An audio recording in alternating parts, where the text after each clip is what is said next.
पहिलं पान ठरवत आणि आपल्या आयुष्यातील पुस्तकात असे हजारो पानं जुळत जावोत हीच शुभेच्छा आम्ही आपल्या या शुभ प्रसंगी व्यक्त करतो.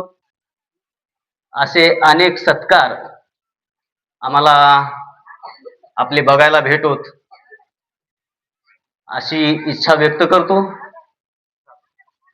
आणि पुढील कार्यक्रम रीतसर पद्धतीने चालू राहील.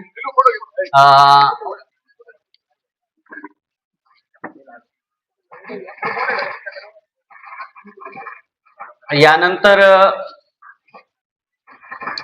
या ठिकाणी ज्या ज्या चिमुकल्यांनी भाषण केलेलं आहे त्या सर्व चिमुकल्यांना आपल्या गावचे नवनिर्वाचित पोलीस पाटील किशोरजी काकडे साहेब यांच्या वतीने वही पेन शालेय साहित्य वाटप करण्यात येणार.